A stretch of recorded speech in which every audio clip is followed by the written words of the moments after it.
मेरी प्रियात्माओं, मेरा आज का विषय है युग नायक विवेकानंद भाग पहला। मैं आपसे निवेदन करता हूँ कि इस विषय को ध्यानपूर्वक सुनिएगा और लाभ उठाइएगा। जीवन उन्हीं का धन्य है, जीते हैं जो सबके लिए, धिक्कार है उनको जो जीते हैं अपने लिए। जन्म होता है सुजन का, विश्व के उद्धार को, विश्व सेवा, विश्व मंगल, विश्व के उपकार को। स्वामी विदय न विदय। स्वामी विवेकानंद का जन्म वृक्ष और एवं जन्म कोलकाता के सुमेलिया मोहल्ले के में गौर मोहन मुखर्जी नामक एक गली थी। स्वामी विवेकानंद के परदादा राम मोहन दत्त, जो कि उस समय सर्वोच्च न्यायालय के सुप्रसिद्ध वकील थे, इसी गली में रहा करते थे। राम मोहन दत्त के दो पुत्र थे, एक दुर्गा प्रसाद और दूसरा काली प्रसाद। दुर्गा प्रसाद का विवाह श्याम सुंदरी के साथ हुआ था, परंतु दुर्गा प्रसाद दत्त ने 25 साल की आयु में संन्यास लेकर चले गए। वे अपने पीछे अपनी पत्नी और एक शिशु को छोड़ गए। दुर्गा प्रसाद 12 वर्ष के पश्चात विश्वनाथ दत्त के दर्शन करने के लिए आए थे। उसके उपरांत उनका कुछ पता नहीं चला। पिता के आगमन से 1 वर्ष पूर्व ही विश्वदत्त की माता श्याम सुंदरी की मृत्यु हो चुकी थी। दुर्गा प्रसाद सन्यासी के पुत्र विश्वनाथ दत्त स्वामी विवेकानंद के पिता थे।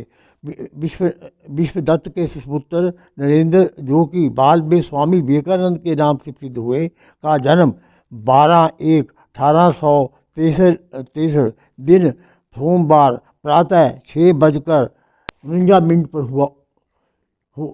हुआ था। हाँ, विश्वनाथ दत्त के घर में 10 बच्चे पैदा हुए और 6 लड़कियां, 4 लड़के। लड़कों में नरेंद्र दत्त, महेंद्र दत्त और भूपेंद्र दत्त 3 भाई थे। स्वामी विवेकानंद भुवनेश्वरी देवी की 6ठी संतान थी।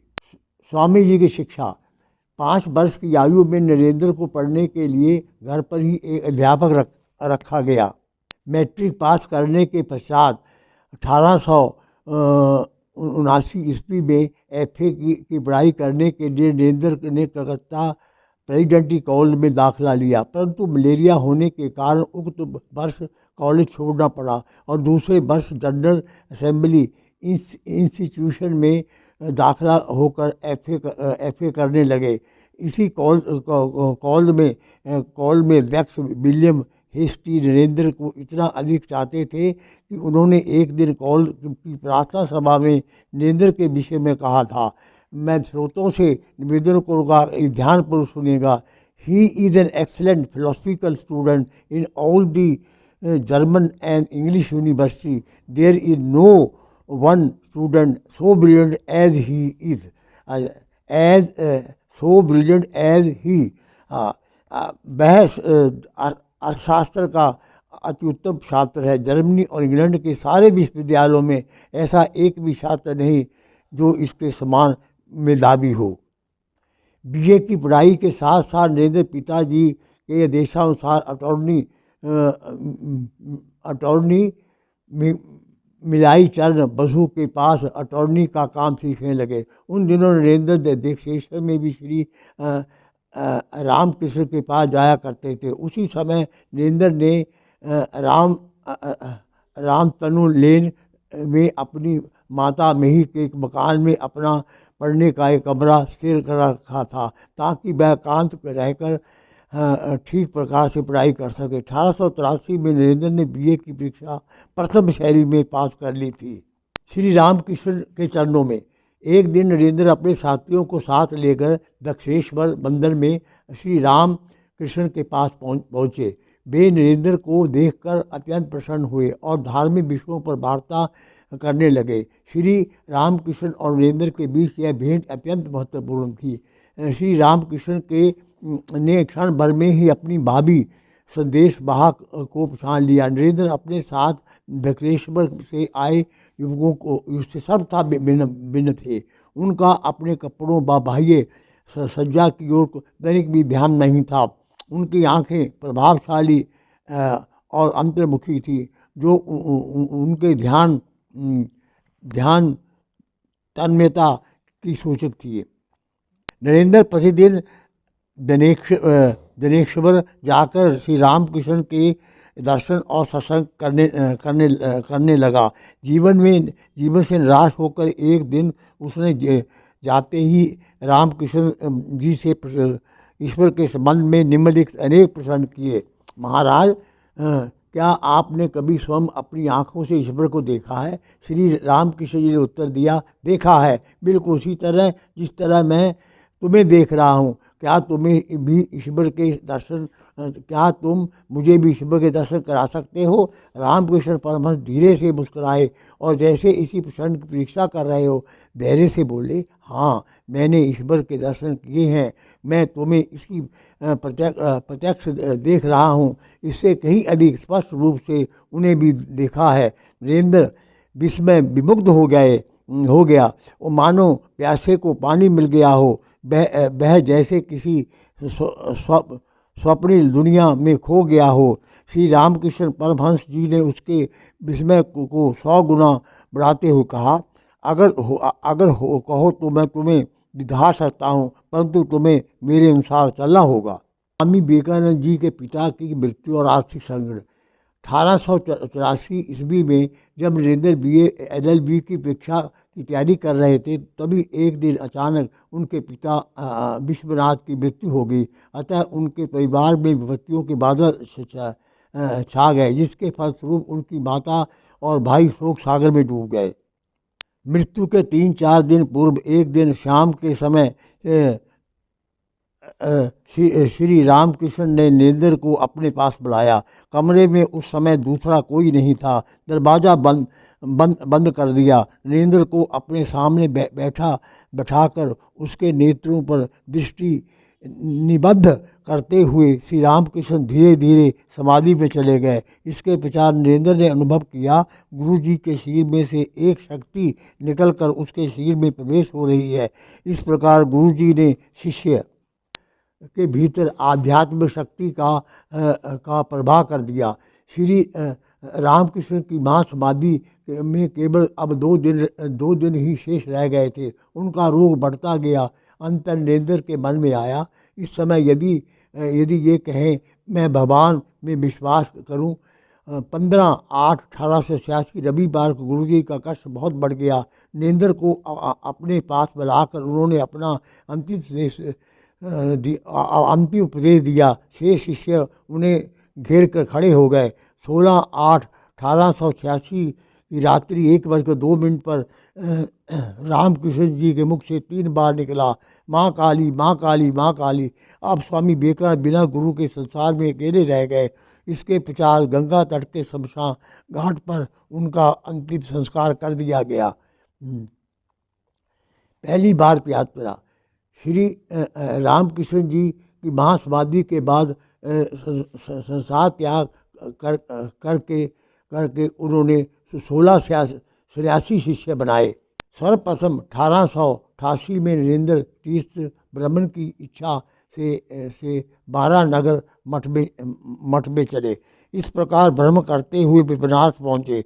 बनारस पहुँचकर स्वामी विवेकानंद जी ने कहा था, मैं जा रहा हूँ और मैं तब तक नहीं लौटूंगा जब तक कि मैं एक बम की तरह समाज पर फट सकूं।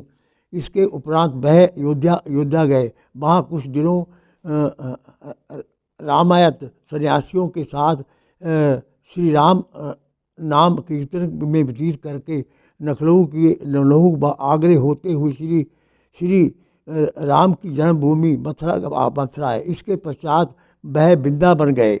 इस प्रकार भारत के कोने कोने में धर्म प्रचार करते हुए स्वामी विवेकानंद जी पोरबंदर पहुँचे। पोरबंदर में उन दिनों धर्मशास्त्रों के प्रकांड पंडित श्री शंकर पांडुरंग की काफ़ी प्रसिद्धि थी। स्वामी जी ने पंडित जी से वेदांत सूत्र एवं पतंजलि महाकाव्य पढ़ा।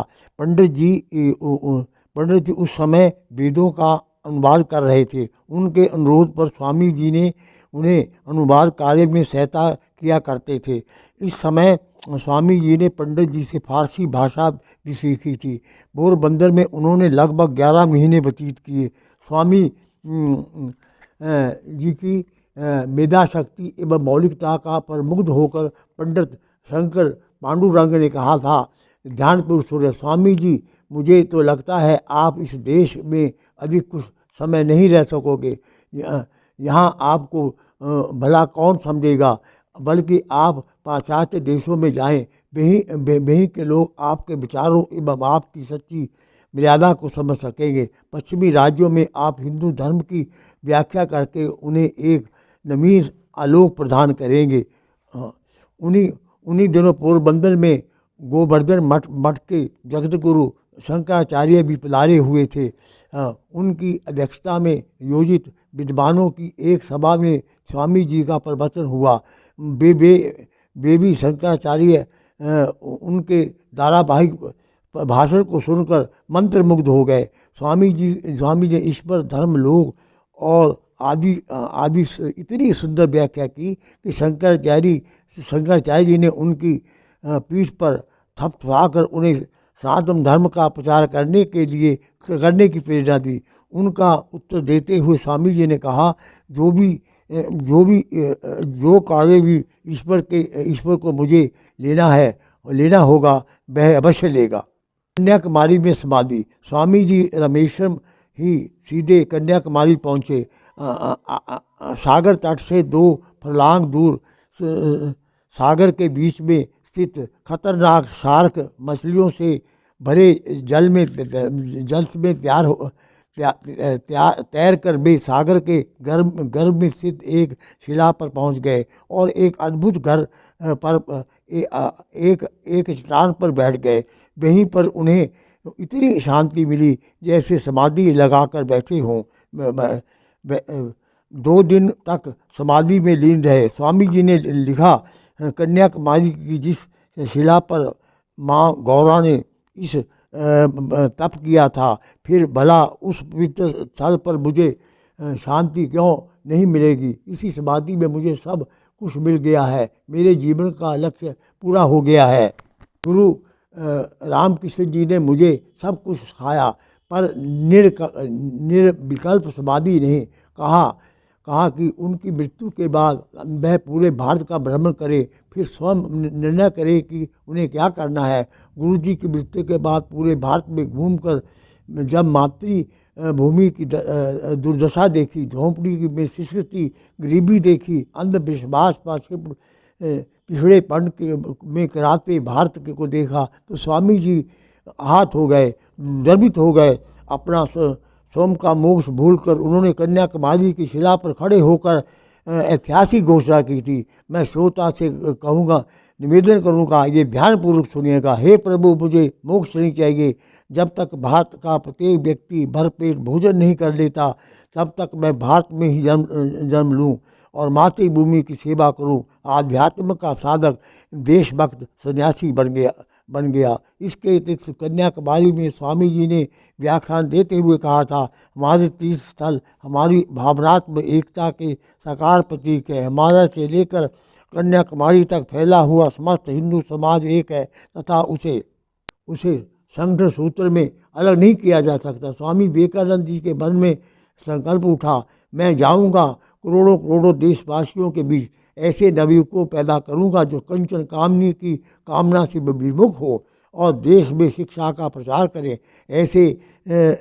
ऐसे नवयुवकों को तैयार करने के लिए मैं विदेश जाऊंगा और अपनी बुद्धि के बल से धन अर्जित करूंगा। मार्ग स्पष्ट था। जैसे बुद्ध को जीवन पथ का ज्ञान हो गया, वैसे ही स्वामी जी को अपने कर्तव्य पथ का भी बोध हो गया। कुछ समय के पश्चात आंखें खोली और देखा सामने दोनों हाथ बांधे हुए कुछ नाविक खड़े हैं। उन्होंने कहा, महाराज, आप इतने दिनों से भूखे हैं, कुछ अन्न जल ग्रहण करें। स्वामी विवेकानंद ने खड़े होकर एक बार चारों ओर फैले सागर की ओर देखा। उन्हें यूँ लगा कि मार्ग में प्रशस्त हो गया और नाविकों के संग नाव में बैठकर वापस सागर तट पर आ गए। जब स्वामी जी ने रामेश्वर की ओर पैदल ही भिक्षा मांगते हुए मदुरै पहुंच गए, जहाँ जहाँ जहाँ जहाँ रामनाड़ के राजा सेतुपति भास्कर से भेंट हुई। उन्हें स्वामी जी की भावी योजनाओं के विषय में पता चला और उन्होंने स्वामी जी से निवेदन किया, इस वर्ष कार्य के लिए मैं कोई सहायता देने के लिए इस धर्म कार्य के लिए मैं कोई भी सहायता देने के लिए तैयार हूँ, आप 10,000 रुपये की राशि अभी स्वीकार करें। लेकिन स्वामी विवेकानंद लोभी नहीं थे, वो कंचन कामनी के ऊपर उठे हुए थे। उन्होंने वित्तेषणा, पुत्रेषणा, लोकेषणा को विजय कर रखा था। परंतु स्वामी जी ने उत्तर दिया, जब समय आएगा मैं सूचित कर दूंगा, अभी तो मुझे रामेश्वर जाना है। आज भी कन्याकुमारी में समुद्र में स्थित शिलाखंड पर स्वामी जी की स्मृति में एक भव्य स्मारक बना हुआ है। 31/5/1893 ईस्वी को सगेड़ी के महाराजा 31/5/1893 को सगेथड़ी के महाराजा अजीत सिंह के प्राइवेट सेक्रेटरी मुंशी जगमोहन लाल मद्रास से उनके प्रिय शिष्य आल सिंगा पेरूमल आदि स्वामी जी को समुद्र जहाज में बिठाने के लिए मुंबई की बंदरगाह पर गए और ओरिएंट कंपनी के पेनिनसुला समुद्री जहाज से स्वामी जी की मुंबई से अमेरिका के लिए स्वामी जी मुंबई से अमेरिका के लिए रवाना हो गए। स्वामी जी 30/7/1893 को रविवार को शिकागो पहुँचे। शिकागो पहुँचते ही कुछ दिनों के पश्चात स्वामी जी को धर्म सम्मेलन के विषय में पूछने पर शिकागो पहुँचने से कुछ दिनों के पश्चात स्वामी जी धर्म सम्मेलन के विषय में पूछने सूचना केंद्र पहुँचे। वहां आकर उन्हें पता चला कि धर्म सम्मेलन सितंबर के पहले सप्ताह में तक स्थगित हो गया और किसी प्रतिष्ठित संस्था का प्रमाण पत्र लाए बिना कोई भी इस सभा का प्रतिनिधि नहीं बन सकता। उन्हें यह भी बताया गया कि प्रतिनिधियों के लिए नामांकन पत्र भरने की तिथि भी निकल गई। एक मकान में कपाट खुले और उसके पीछे से एक महिला प्रकट हुई। स्वामी जी ने देखा कि वह घर की नौकरानी नहीं थी, स्वामिनी हो सकती है। तेरा स्वामी दयालु था, वेशभूषा संपन्न एवं कलात्मक थी। वह सीढ़ियों से उतरकर घर के हाथे से बाहर निकल आई और Shrimati George W hello Chicago के समाज की एक प्रतिष्ठित महिला थी। स्वामी जी ने अपना ध्यान दूसरी ओर लगाया। कोई अपने काम से अपने घर से निकल के कहीं जा सकता है, परंतु वह महिला तो सीधी उनकी ओर आ रही थी। वह जानकर उनके मुख पर आकर खड़ी हो गई।